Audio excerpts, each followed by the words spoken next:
Reading through the Bible in 1 year, May 28th, Deuteronomy number 1, the first chapter of the book of the law, the actual book. Well, I talked about that yesterday. Anyway, Psalms 81 through 82, Isaiah 29, and 3rd John, the whole book, because it's one chapter.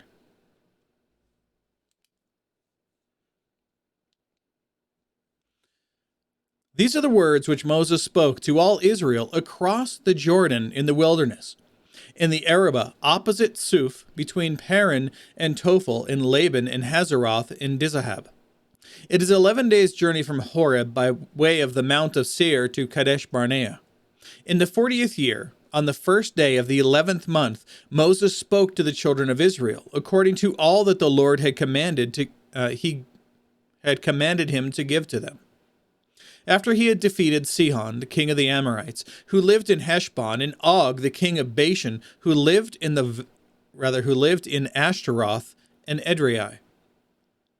Across the Jordan, in the land of Moab, Moses undertook to expound this law, saying, "The Lord our God spoke to us at Horeb, saying, 'You have stayed long enough at this mountain. Turn and set your journey, and go to the hill country of the Amorites, and to the neighbors, and to all their neighbors in the Arabah, in the hill country, and in the lowland, and in the Negev, and by the seacoast, the land of the Canaanites, and Lebanon, as far as the great river, the river Euphrates. See, I have placed the land before you. Go in and possess the land which the Lord swore to give to your fathers, to Abraham, to Isaac, and to Jacob, to them and to their descendants after them. I spoke to you at that time, saying, I am not able to bear the burden of you alone. And the Lord your God has multiplied you. And behold, you are this day like the stars of heaven in number. May the Lord, the God of your fathers, increase you 1,000-fold more than you are, and bless you, just as he has promised you. How can I alone bear the load and burden of you and your strife? Choose wise and discerning and experienced men from your tribes, and I will appoint them as your heads. You answered me and said, The thing which you have said to do is good. So I took the heads of your tribes, wise and experienced men, and appointed them heads over you, leaders of thousands and of hundreds, of 50s and of 10s, and officers for your tribes. Then I charged your judges at that time, saying, Hear the cases between your fellow countrymen, and judge righteously between a man and his fellow countryman, or the alien who is with him. You shall not show partiality in judgment. You shall hear the small and the great alike. You shall not fear man, for the judgment is God's. The case that is too hard for you, you shall bring to me, and I will hear it. I commanded you at that time all the things that you should do. Then we set out from Horeb, and went through all that great and terrible wilderness, which you saw on the way to the hill country of the Amorites, just as the Lord our God had commanded us. And we came to Kadesh Barnea. And I said to you, you will come to the hill country of the Amorites, which the Lord our God is about to give to us. See, the Lord your God has placed the land before you. Go up and take possession, as the Lord, the God of your fathers, has spoken to you. Do not fear or be dismayed. Then all of you approached me and said, Let us send men before us, that they may search out the land for us, and bring back word to us of the way by which we should go up, and the cities which we shall enter. Well, the thing pleased me, and I took 12 of your men, 1 man for each tribe. They turned and went up into the hill country, and came to the valley of Eshcol and spied it out. Then they took some of the fruit of the land in their hands and brought it down to us. And they brought us back a report and said, It is a good land which the Lord our God is about to give us. Yet you were not willing to go up, but rebelled against the command of the Lord your God. And you grumbled in your tents and said, Because the Lord hates us, he has brought us out of the land of Egypt to deliver us into the hand of the Amorites to destroy us. Where can we go up? Our brethren have made our hearts melt, saying, The people are bigger and taller than we. The cities are large and fortified to heaven. And besides, we saw the son of the Anakim there. Then I said to you, Do not be shocked, and nor fear them. The Lord your God who goes before you, he himself will fight on your behalf, just as he did for you in Egypt before your eyes, and in the wilderness where you saw how the Lord your God carried you, just as a man carries his son, in all the way which you have walked until you came to this place.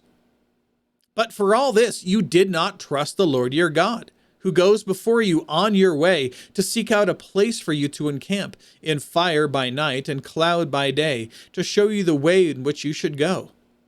Then the Lord heard the sound of your words, and he was angry and took an oath, saying, not one of these men, this evil generation, shall see the good land which I swore to give to your fathers, except Caleb the son of Jephunneh.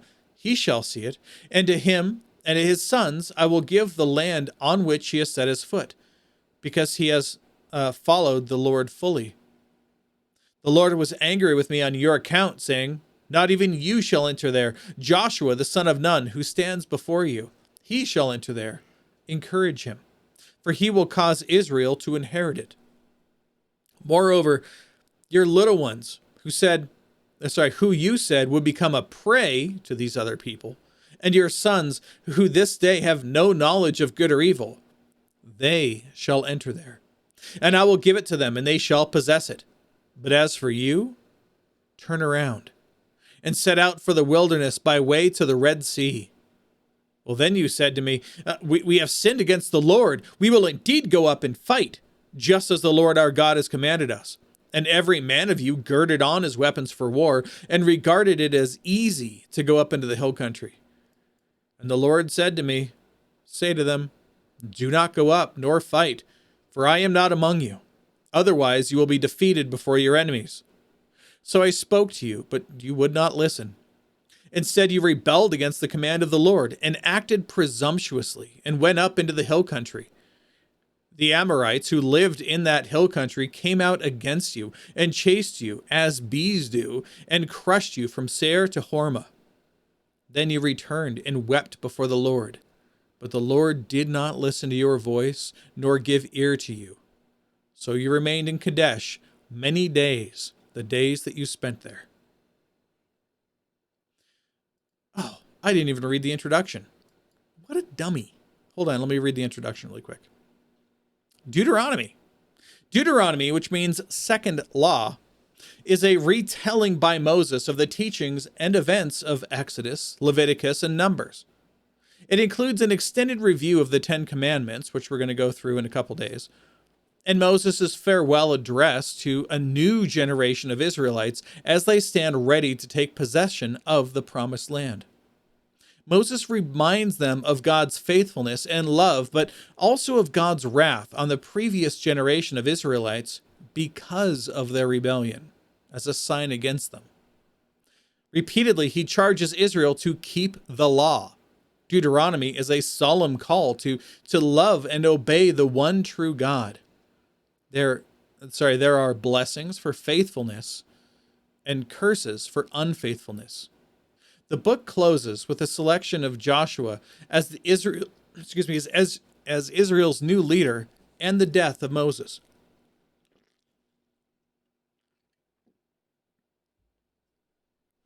All right. I kind of went over some of that yesterday, but that's just kind of a reminder of what was said.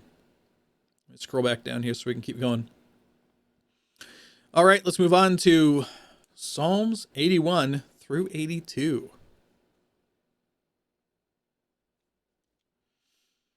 Sing for joy to God, our strength.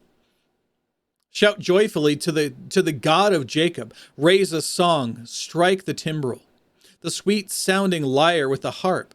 Blow the trumpet at the new moon, at the full moon, on our feast day. For it is a statute for Israel, an ordinance of the God of Jacob. He established it for a testimony in Joseph, when he went throughout the land of Egypt.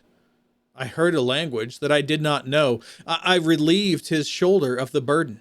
His hands were freed from the basket. You called in trouble, and I rescued you. I answered you in the hiding place of thunder. I proved you at the waters of Meribah. Hear, O my people, and I will admonish you, O Israel, if you would listen to me. Let there be no strange god among you, nor shall you worship any foreign god. I, the Lord, am your God, who brought you up from the land of Egypt. Open your mouth wide, and I will fill it. But my people did not listen to my voice, and Israel did not obey me. So I gave them over to the stubbornness of their heart, to walk in their own devices. Oh, that my people would listen to me, that Israel would walk in my ways. I would quickly subdue their enemies and turn my hand against their adversaries. Those who hate the Lord would pretend obedience to him, and their time of punishment would be forever. But I would feed you with the finest of the wheat, and with the honey from the rock I would satisfy you. Psalm 82.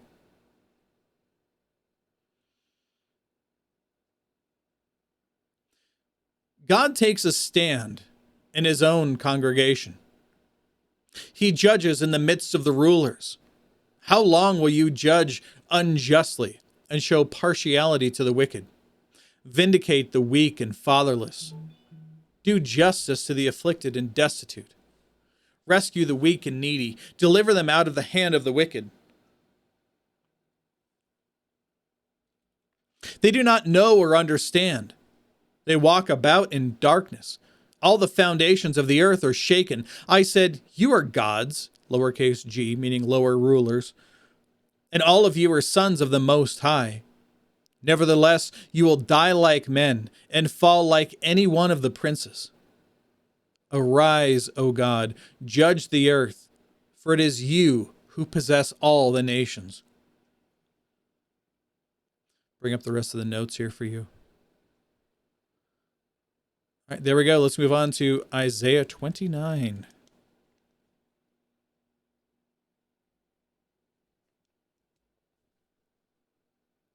Woe, O Ariel! Ariel, the city where David once camped. Add year to year. Observe your feasts on a schedule. I will bring distress to Ariel, and she will be a city of lamenting and mourning.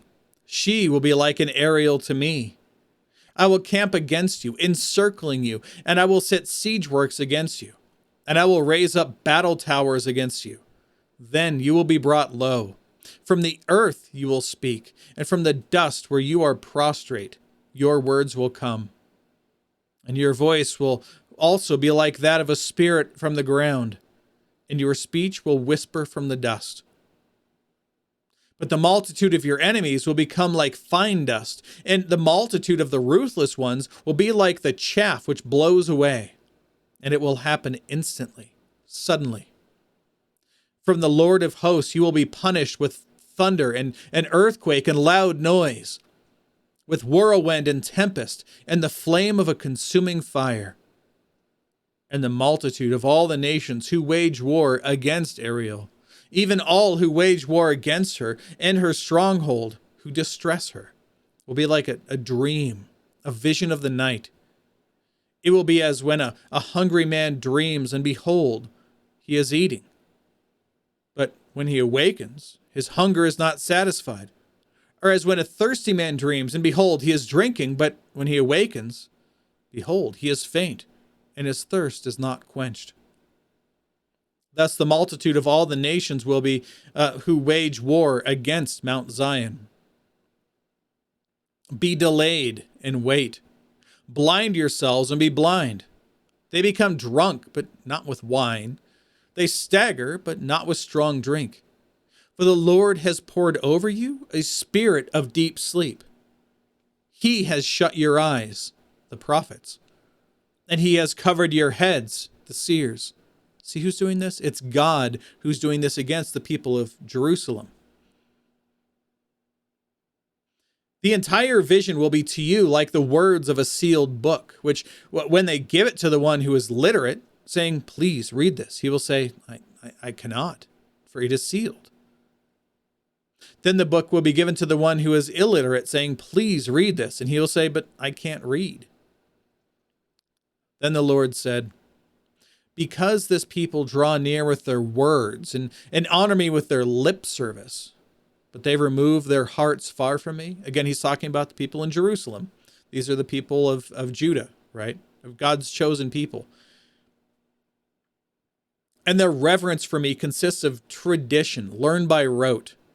Think of the decline of churches in Europe and the decline of churches even here in America, because people just follow along with religion because it's tradition. It's just what you do, but they don't care about any of the words or any of the things that are written in the book. Therefore, behold, I will once again deal marvelously with this people, wondrously marvelous. And the wisdom of their wise men, their wise, these people who don't trust in God, don't believe in him, they will perish, and the discernment of their discerning men will be concealed. Woe to those who deeply hide their plans from the Lord, and whose deeds are done in a dark place. And they say, who sees us? Or who knows us? You turned things around. Shall the potter be considered as equal with the clay? He's saying, you think that I'm like you? Or what is made?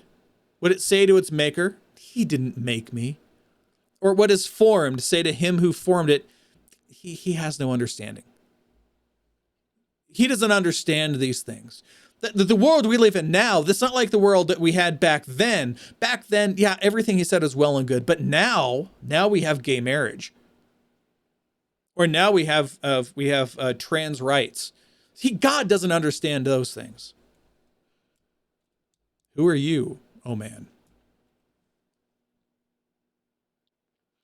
Is it not yet just a little while before Lebanon will be turned into a fertile field? And the fertile field will be considered as a forest? On that day, the deaf will hear the words of a book. And out of their gloom and darkness, the eyes of the blind will see. And the afflicted also will increase their gladness in the Lord. And the needy of mankind will rejoice in the Holy One of Israel. For the ruthless will come to an end, and the scorner will be finished.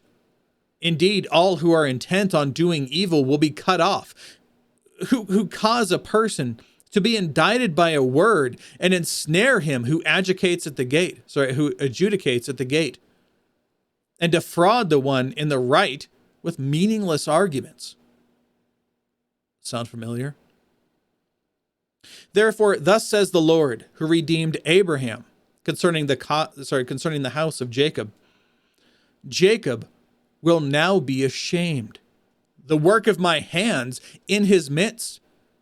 They will sanctify my name. Indeed, they will sanctify the Holy One of Jacob, and will stand in awe of the God of Israel. Those who err in mind will know the truth, and those who criticize will accept instruction. And that's all the notes. Let's go on to 3 John.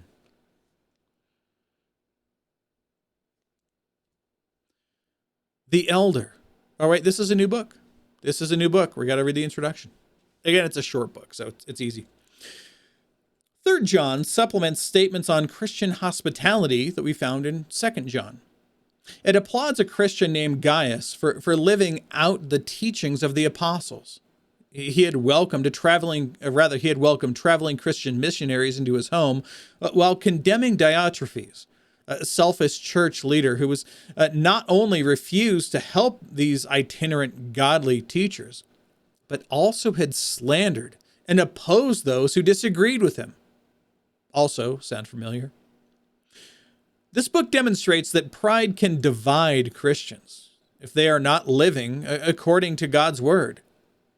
To avoid the dual dangers of false teaching and division within the church, believers should practice the dual virtues of love and discernment. The letter was probably written by the Apostle John in the late 1st century A.D. The elder to the beloved Gaius, whom I love in truth. Beloved, I pray that in all respects you may prosper and be in good health, just as your soul prospers.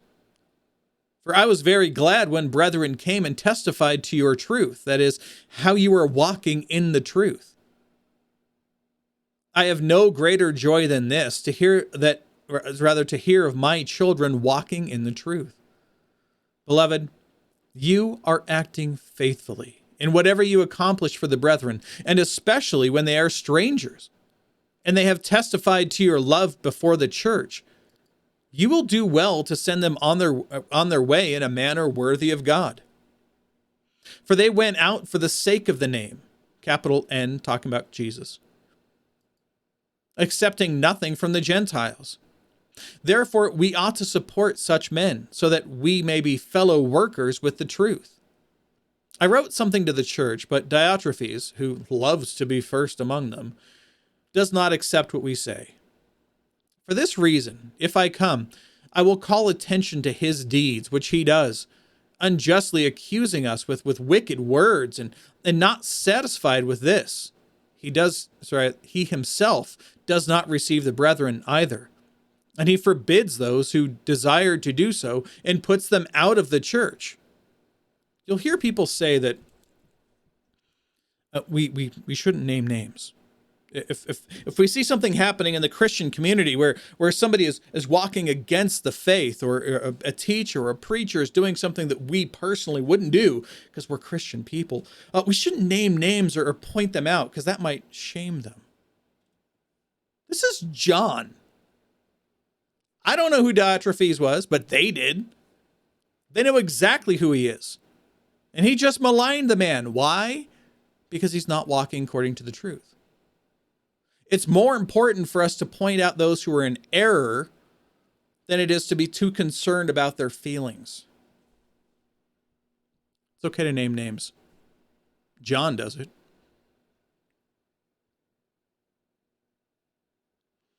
Beloved, do not imitate Diotrephes.